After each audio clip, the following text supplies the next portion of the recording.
Oh, good morning, protege, or of course, good afternoon to my favorite afternoon class. Happy New Year to all of you. Happy 2022. Hey, I hope this direct instructional Zoomcast finds you well. So again, this is my very first direct instructional Zoomcast of the 2022 year. Where has this school year gone? Of course, it is for Tuesday, and it is January 4th, 2022. Live, of course, or being recorded, I should say, from beautiful bucolic Roselle in the Bonk kitchen. So let's get into it, shall we? Here we go. You guys know the drill at this point. So I'm going to share my screen with everybody. So at this point, everybody should have, of course, your ISN should be open. Notes should be dated top right-hand corner for January 4th, 2022. It's a new day, it's a new date, and it's a new page. So on the top line, we are officially kicking off Unit 4, which is World War II. This is the sequel to, of course, World War I.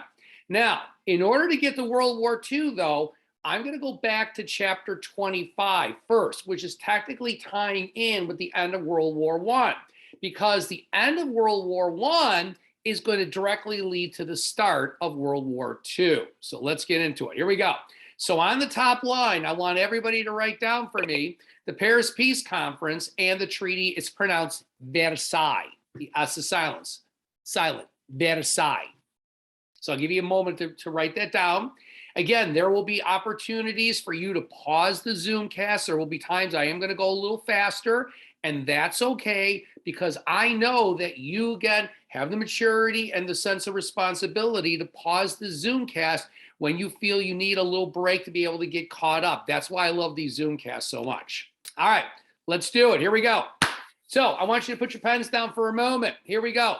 So let me introduce to you, these gentlemen are we call the Big Four. We're going to get to know them really well. So this gentleman right here is David Lloyd George. He is the Prime Minister of Great Britain. This guy is Vittorio Orlando. Vittorio Orlando is the leader, Prime Minister of Italy. This guy right here. This is George Clemenceau. Clemenceau is the Prime Minister or the leader of France.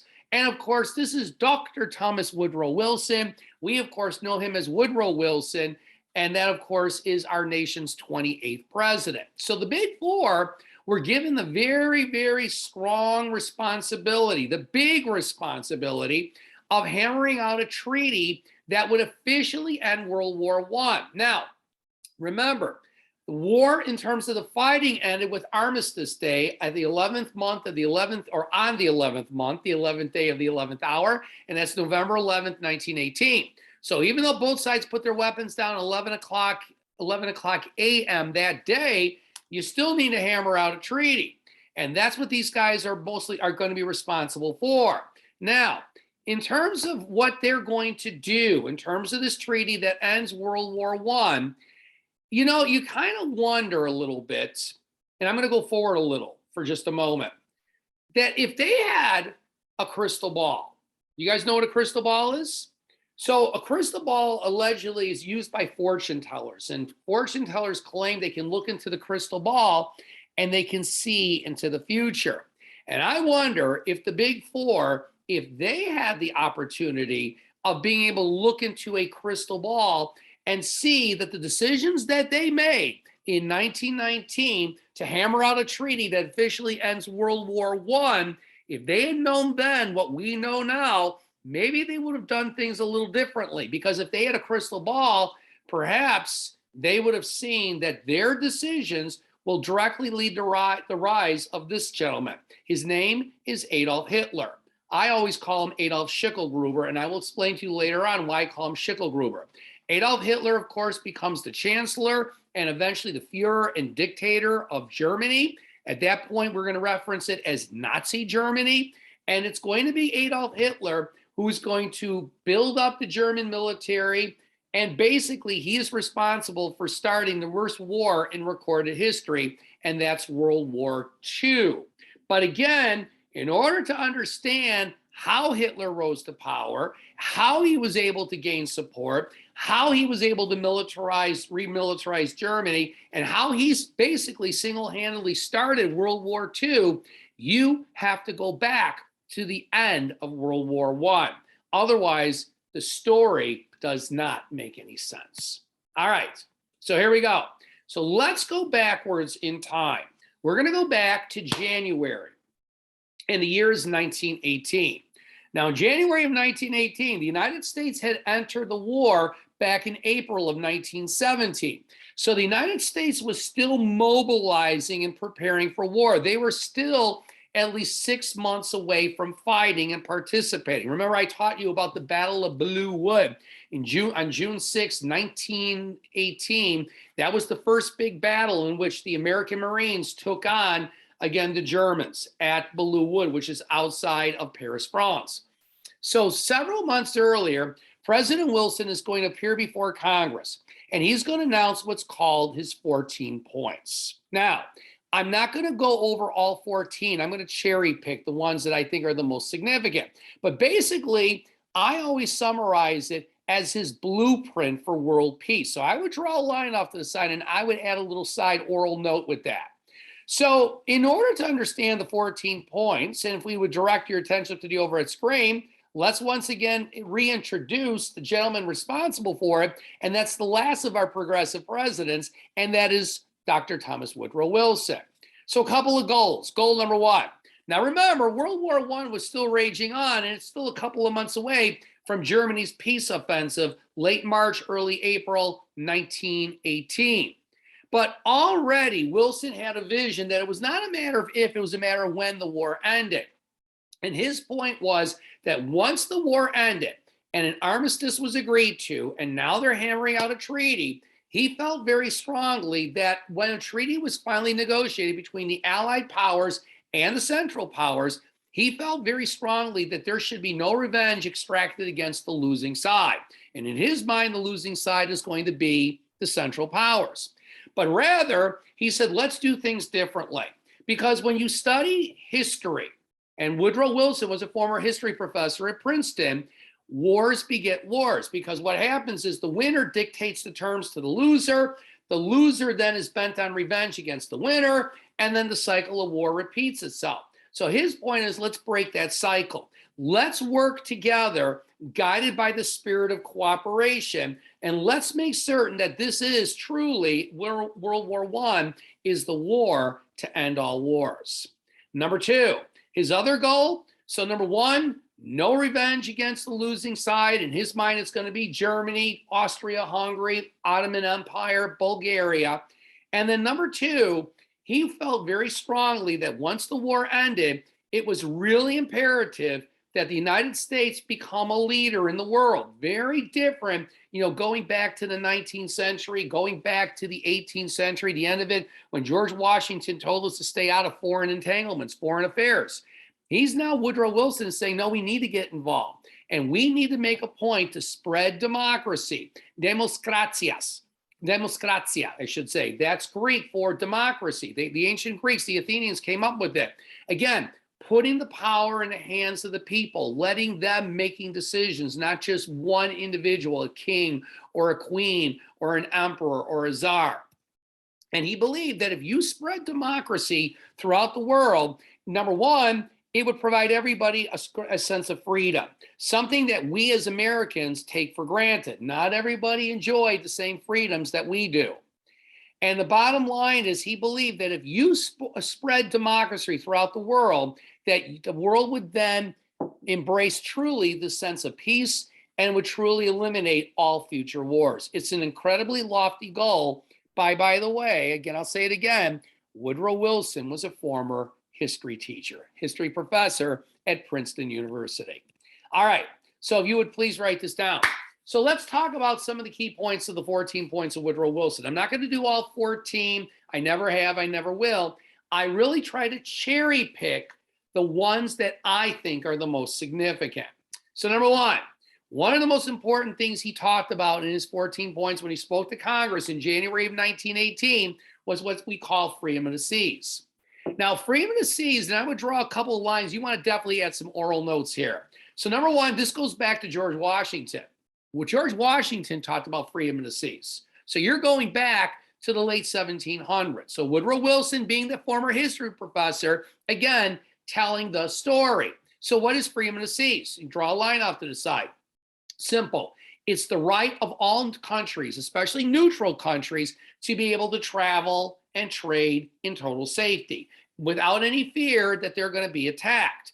Remember, sinking of the Lusitania, unrestricted submarine warfare, this again goes against freedom of the seas. You go back to the War of 1812, when the Brits were impressing, kidnapping American sailors and forcing them to sail for the British Navy. That was the biggest reason why President Madison went to Congress in 1812 and asked for a declaration of war, the sequel to the American Revolution.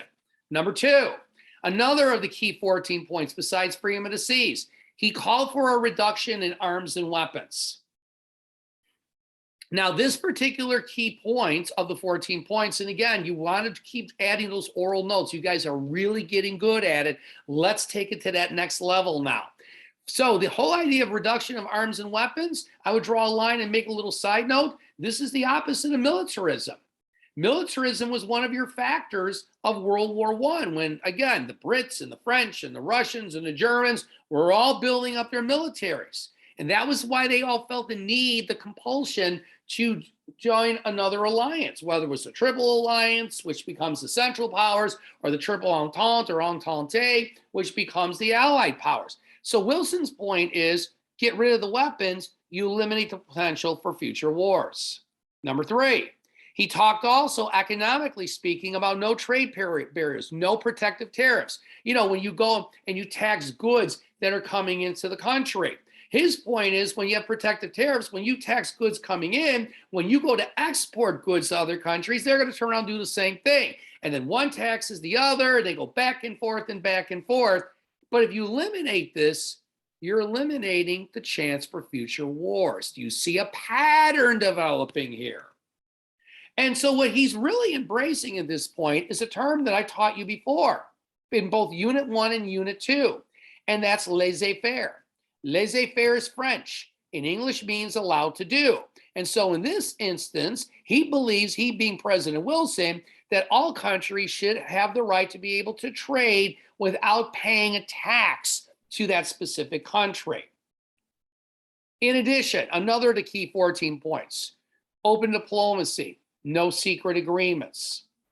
Again, former history professor at Princeton University, Woodrow Wilson, again, when you talk about the history, the recorded history of humanity, and whenever you have these secret agreements and one side is left out, it causes mistrust and anger and suspicion, and it leads to war. Get rid of the secret agreements. Like in a couple of months, I taught you about the Treaty of Versailles. That was that secret treaty between the Germans and the Russians, and the Brits and the French felt blindsided because they never knew that their ally was secretly negotiating with the enemy. Again, you see a pattern developing. You should make a side note. All of these 14 points that I'm teaching you are all meant to basically eliminate the potential for future wars. And if you direct your attention up to the overhead screen, so again, I mentioned the Treaty of Versailles is a good example. Now, this treaty was negotiated a couple of months after Wilson introduced the 14 points. And again, to summarize, the Treaty of Versailles was just located right there. That's where the Germans and Russians negotiated this treaty. All of this land that you see here that I'm circling with the cursor was at one point under Russian control. Now it's under German control. And if you remember, the biggest reason why this was so important to the Germans was not necessarily the land, but it was forcing the Russians out of the war so the Germans could focus their undivided attention on the Western Front, which led, of course, to the peace offensive. And I taught you the Battle of Amiens. All right, another of the key 14 points.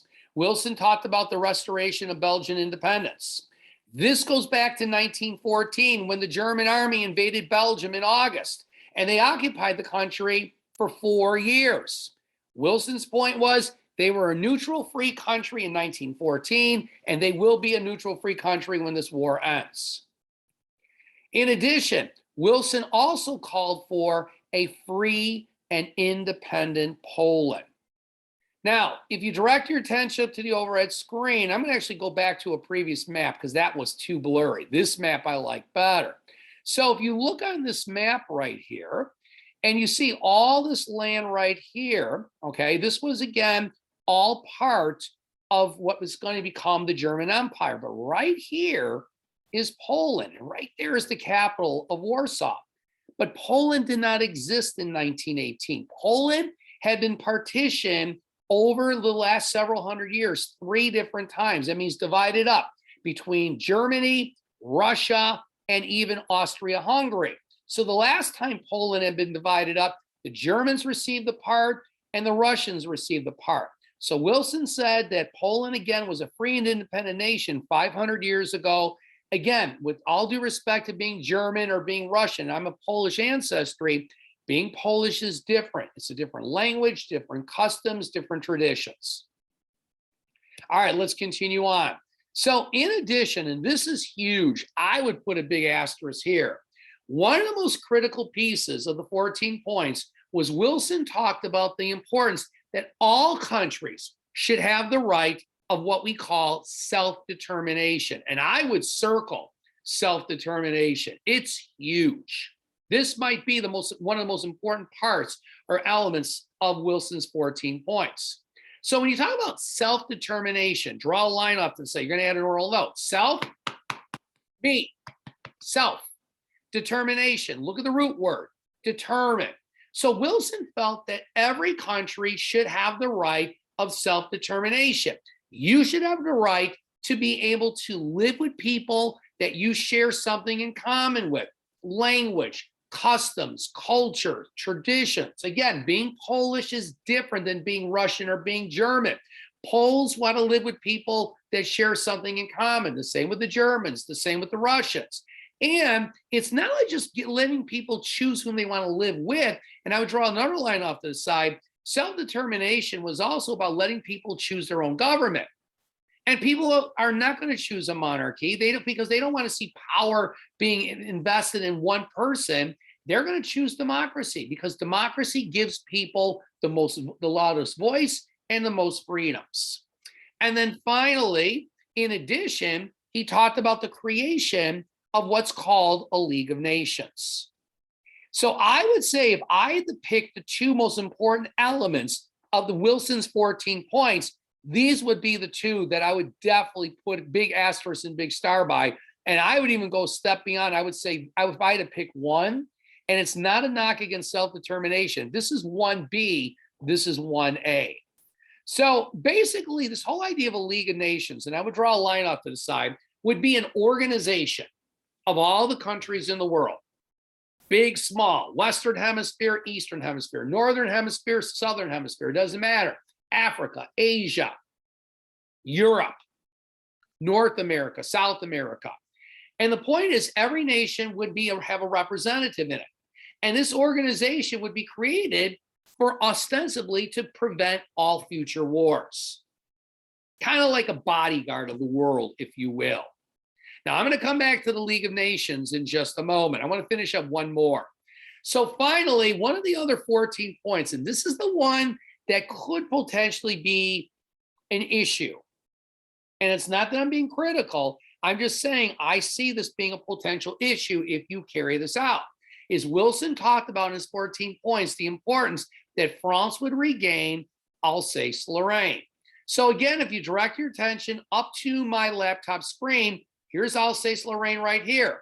Remember, these were the 2 territories that for over 800 years, the Germans and the French have been fighting over. Sometimes the French control it, sometimes the Germans control it. It's important to both of them.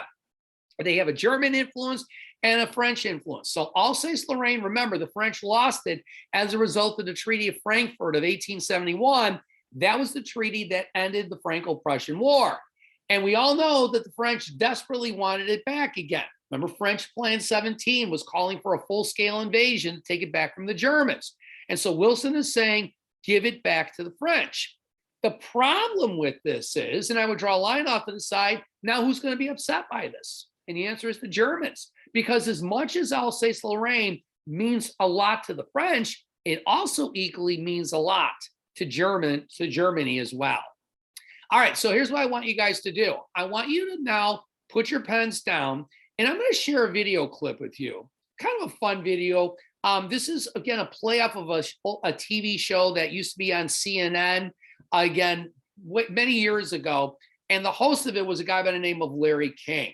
So this is kind of a play off of Larry King doing an interview. And the interview ties in with Woodrow Wilson's 14 points. So just sit back, and it does a nice job of kind of tying together Wilson's 14 points that I introduced. So here we go. This video is short. It's only about 2 minutes and about 30 seconds long.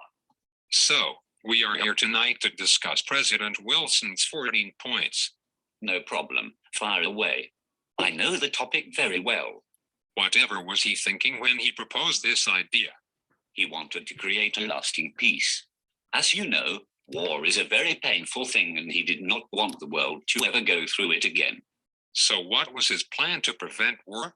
First off, he thought that nations should not create secret treaties. These kind of deals created anger between the European nations. Anger? It would cause war, but anger happens all of the time.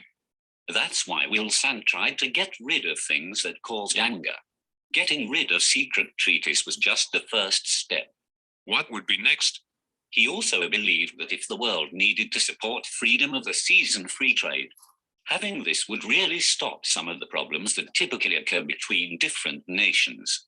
Okay, I get it to a degree, but armed wars fought with weapons, and as I recall, there are lots of nations with a lot of weapons. That's why Wilson believed in disarmament. Get rid of the weapons and you get rid of the urge to use them. That seems to make sense. But aren't some wars fought because of land?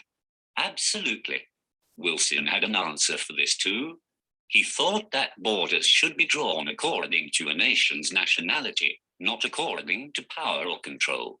Do you mean that he wanted to get rid of imperialism and redraw the map of Europe?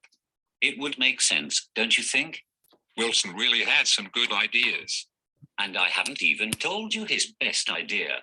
He wanted to ensure that peace would happen by creating a League of Nations. This would settle disputes between nations before a war could start. Like the United Nations? Exactly. In fact, the League of Nations was a forerunner to the United Nations. Why didn't the nations like this idea?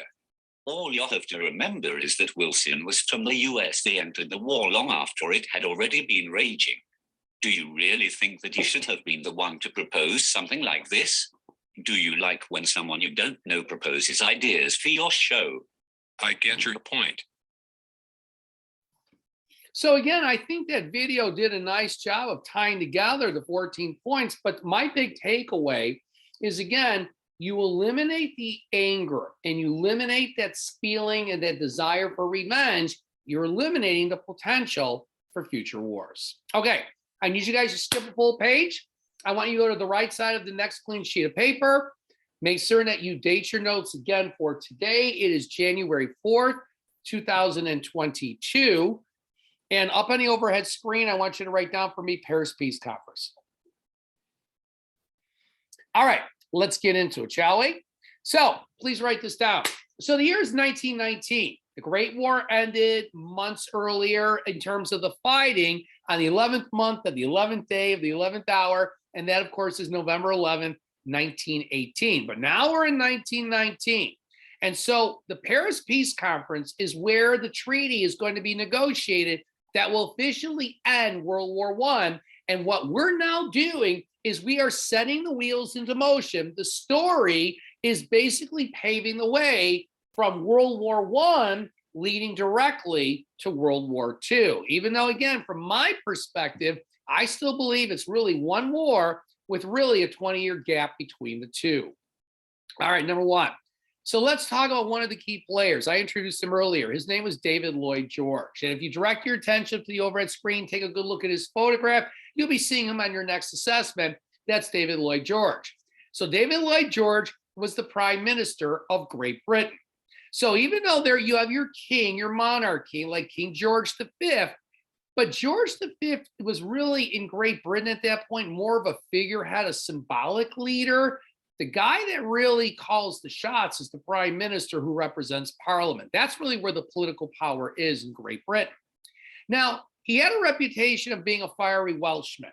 And fiery, and I would draw a line off to the side, means he's hot-tempered. He's a big dude, and he does have a tendency to, again, lose his cool at times. And this could be a little unnerving when you're trying to negotiate a treaty.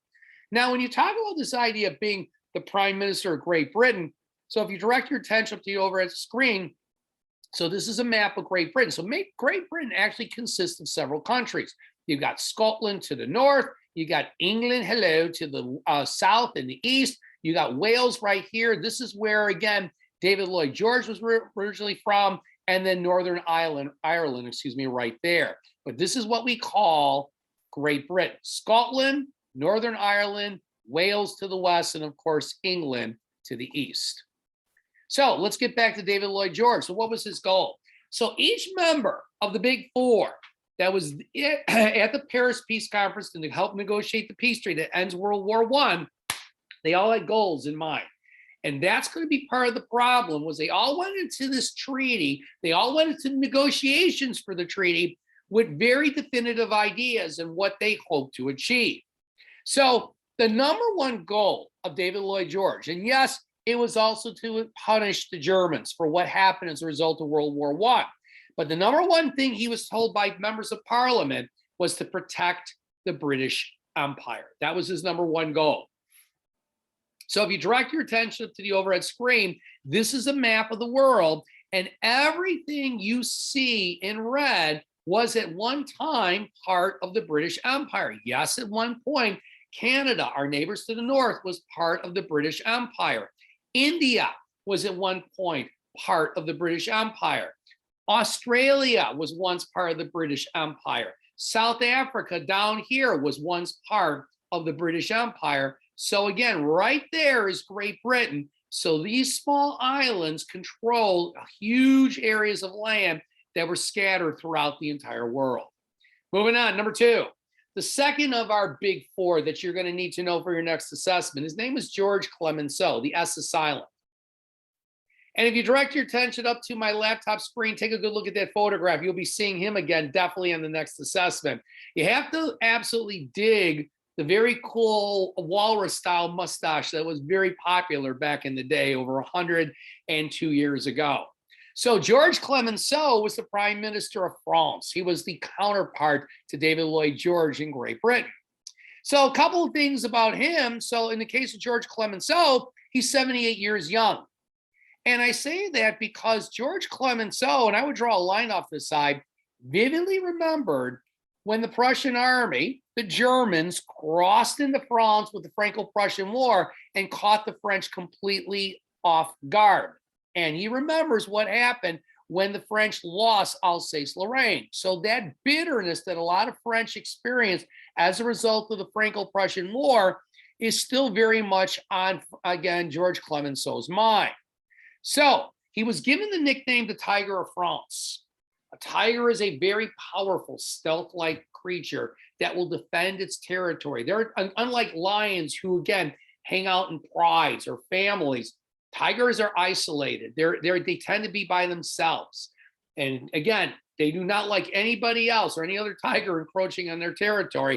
And that's a great metaphor when you describe, again, George Clemenceau, who's going to do whatever it takes to defend his territory. And his territory, of course, is France. So what was his goal? Now, his goal is simple. It's not about protecting the French Empire. The French still had some colonies in North Africa. But his number one goal, and this ties in with the fact that he was 78 years young, and he vividly remembered the Franco-Prussian War and how, again, upsetting this was to a lot of the French, the way the Prussians were able to win this war and dictate the terms. And he watched now twice in his lifetime. He has watched German soldiers invade his country, first in 1870 and then again in 1914. So George Clemenceau's number one goal is to make certain that Germany never, ever, ever has the ability to attack France again. Now, one can argue, is George Clemenceau a little bit paranoid about the Germans? Well, take a look at this map that I found. This is a map that was from the 19th century, and it's called a Pan-American scheme, Pan-German, excuse me, scheme for the extinction of France. So here's Austria-Hungary right here. Here's Deutschland right there. That's Germany. And here's France right there. You see what I'm circling with the cursor? Do you happen to notice that France and Germany are the same colors? Because according to this German map, France would simply be absorbed by Germany and become part of the German Empire. So is George Clemenceau a little bit paranoid about the Germans and witnessing twice in his lifetime Germany invading his country? You tell me. Moving on. Next of the big four. His name is Vittorio Orlando. And if you direct your attention up to the overhead screen, or of course to my laptop screen, that of course is Vittorio Orlando. Take a good look at that photograph again, kids, because you're going to be seeing these photographs on your next assessment and the World War II exam. So Vittorio Orlando was the prime minister of Italy. Now remember, Italy's an interesting country because prior to the war, they were actually allies of the Germans and the Austrian Hungarians as part of the Triple Alliance. But when the war started in 1914, Italy switched sides and they joined the Allied powers. And ironically, they're going to do the great switcheroo when we talk about, we get more into, I should say, we're in World War II, but when we start talking about it. So Vittorio Orlando, by the way, shares something in common with Woodrow Wilson. They're both former college professors. They're two very, very highly intelligent individuals. So what was his goal? So Vittorio Orlando's goal is very different from David Lloyd George or George Clemenceau. David Lloyd George, wants to extract some revenge against the Germans, but it was more about protecting the British Empire. In the case of George Clemenceau, it was all about revenge, to guarantee that Germany would never rise again and attack the French. So again, in the case of, Vittorio Orlando, what he wants to do is he wants to extend Italy's border. He wants to expand Italy's control, if you will, of land. So if you direct your attention up to my laptop screen, this is Italy right here. You see what I'm circling? Now, here's the catch. Italy is a peninsula. It's surrounded on three sides by water. So, of course, over here you have the Tyrrhenian Sea. Over here you've got the Adriatic Sea. And way down over here, you can't see it at the bottom of the boot, that's the Mediterranean Sea. So the only way that Italy could expand its boundaries, you can't go west, you'll be in the Tyrrhenian Sea. You can't go east, you'd be in the Adriatic Sea. You can't go south because you'd be in the Mediterranean Sea, but you could go north. But if you go north, way up over here, you see where it says Vienna here? Now you're getting into Austria, and you'd be taking away land from Austria. And again, think back to Woodrow Wilson about self-determination. People not only want to choose their own government and that they would want to choose democracy, but people want to also live with people, as they said in that video clip, with people they share something in common with: language, customs, culture, traditions. And being Austrian is very different than being Italian. So there would be some serious resentment on the part of Austrians who would now be under Italian control. And then finally, the last of our big four. Of course, Dr. Thomas Woodrow Wilson, former history professor at Princeton University, of course, in New Jersey.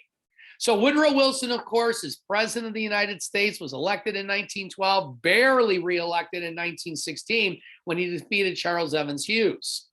So Woodrow Wilson, we know, was a former history professor. I'll say it again. So he shares something in common with Vittorio Orlando. But here's the problem with Woodrow Wilson. This is the key. And the word is self-righteous. And that's a great way of describing him. He was self-righteous. Righteous. Look at the root word. Right. So draw a line off to the side. If you're self-righteous, you always think you're right. And you're not always right. And when you start dictating to people what you think is best, even if he was right about the 14 points, which he was for most of them, I can see an issue with Alsace-Lorraine, however, and just unilaterally just giving it right back to the French, because then the Germans are going to be bent on revenge.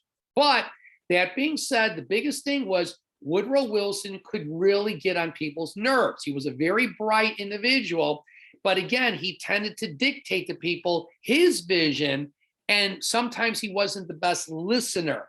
And when you're negotiating a treaty, You've got to be willing to listen, and you have to be willing to compromise. Two things that, unfortunately, Woodrow Wilson was not always that good at. So what was his goal? So it wasn't about revenge against the Germans. It wasn't about expanding the boundaries of the United States of America north into Canada or south into Mexico. It wasn't about preserving an empire. We didn't have an empire like the Brits did. So his goal was much loftier. And his goal was to spread democracy. His goal was to spread democracy, again, put power in the hands of the people. Let them make decisions. Give them a stake in things that are happening in their country. And his attitude is that if you could spread democracy throughout the entire world, if every country embraced the kind of democracy that America had, you would never have another war again. That's a lofty goal. So I always share with students that this whole idea that Woodrow Wilson wants to plant the seeds of democracy in Europe, in Africa, in Asia, it reminds me of this American folklore hero. His name was Johnny Appleseed. And Johnny Appleseed was this mythical individual, or this legendary individual, who allegedly planted these little seedlings that eventually became apple trees throughout the northeastern part of America, New England. So think of it metaphorically, Woodrow Wilson kind of wants to be Johnny Appleseed. He wants to not, again, plant seedlings that become apple trees. He wants to plant the seeds of democracy to spread peace and eliminate all future wars. All right, let's continue on. So it's June 28th, and the year is 1919. And so on June 28th, 1919, the Treaty of Versailles was formally signed. And by the way, June 28th, they picked this date intentionally, because on June 28th, 1914, you might want to draw a line up to the side. Remember our old friend, the Archduke Franz Ferdinand? He was assassinated by Gavrilo Princip, the young Serbian terrorist from the Black Hand, June 28th, 1914. So it's 5 years to the day when World War I officially got going. So let me share with you, this is the treaty. It's called the Treaty of Versailles. Everybody say Versailles. Got to be able to say it, got to be able to pronounce it, have to be able to spell it. So let me share with you some of the key points of the Treaty of Versailles. Not everything. I'm again going to cherry pick the parts that I think are the most significant. Number one. So one of the things that the Treaty of Versailles did was it created two brand new countries. Number one, of course, part of my ancestry on my dad's side of the family, and that, of course, is Poland. Remember, Poland had disappeared 3 different times. It had been partitioned between the Germans and the Austrians and the Russians. But again, with all due respect to being German or Austrian or Russian, being Polish is different language, different customs, different traditions. And another country was created as a result of the Treaty of Versailles, and that, of course, is Czechoslovakia, which is my mom's side of the family. Now, Czechoslovakia, I would draw a line off to the side. That was once part of the Austro-Hungarian Empire.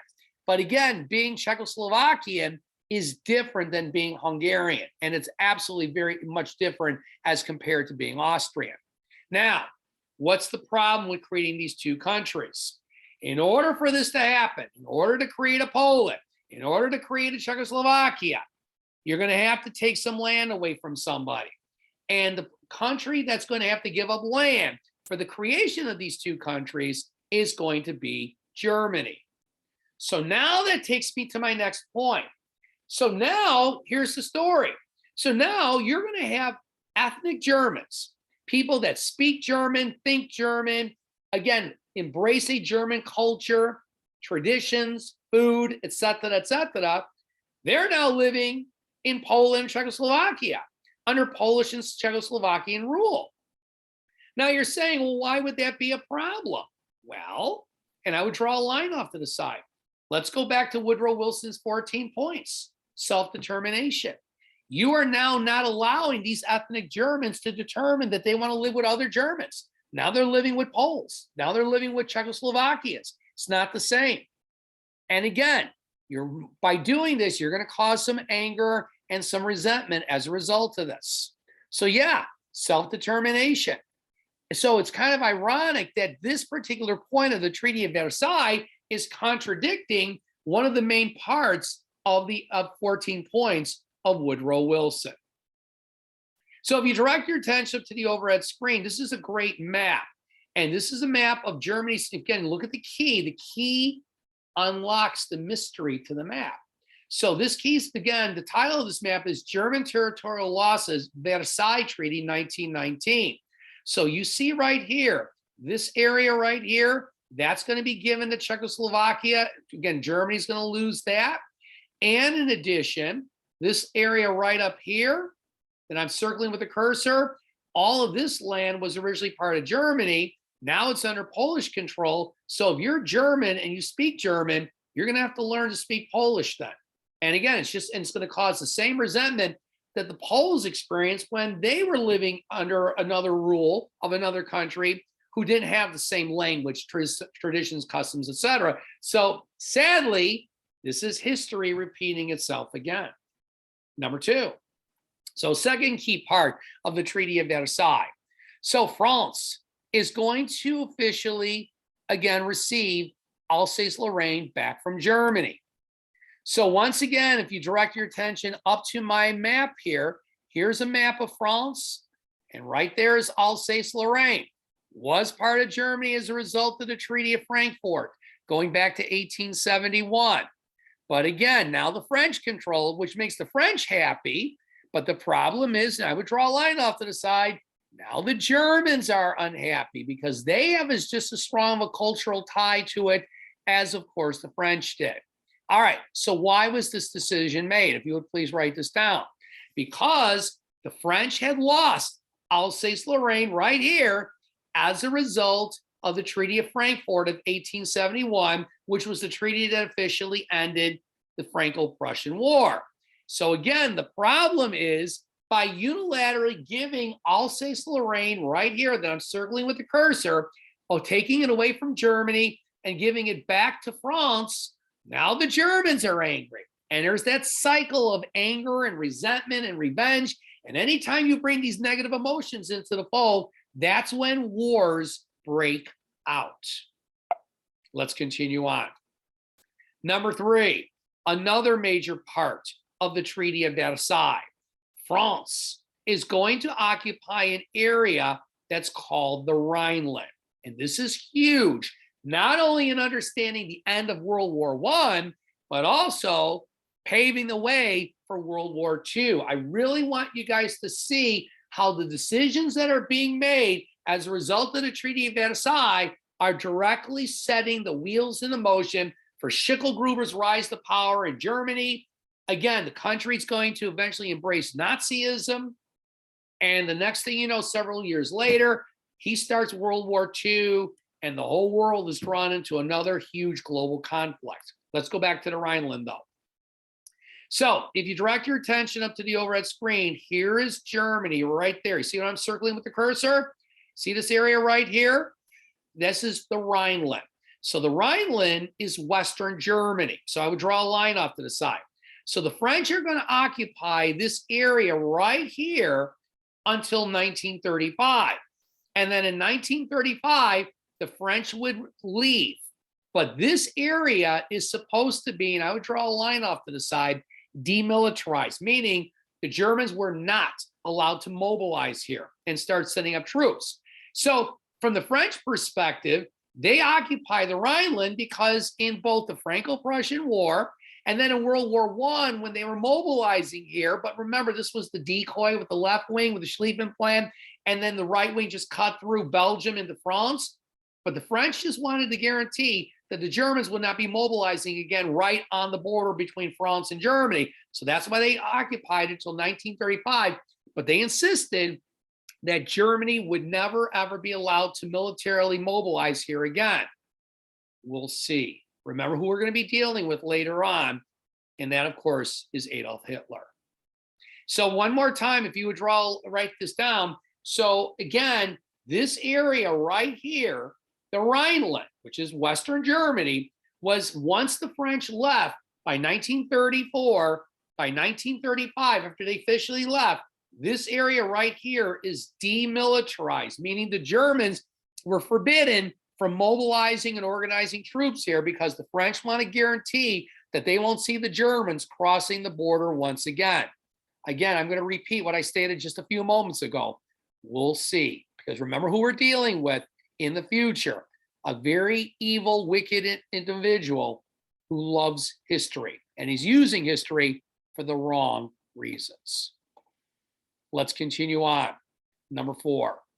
So, fourth major part of the Treaty of Versailles, if you would please write this down. So, the French, George Clemenceau, remember, 78 years young. Twice in his lifetime, he has witnessed France being invaded by the Germans. And he wants to guarantee he's going to have some backup. So, as a result of the Treaty of Versailles, both David Lloyd George and Woodrow Wilson, they both agreed to convince George Clemenceau that if France is ever again invaded by the Germans, remember they've done it twice now, 1870, the Franco-Prussian War, 1914, the beginning of World War I, that the Americans and the Brits would come to the rescue of the French. So you're saying, well, why is this a problem?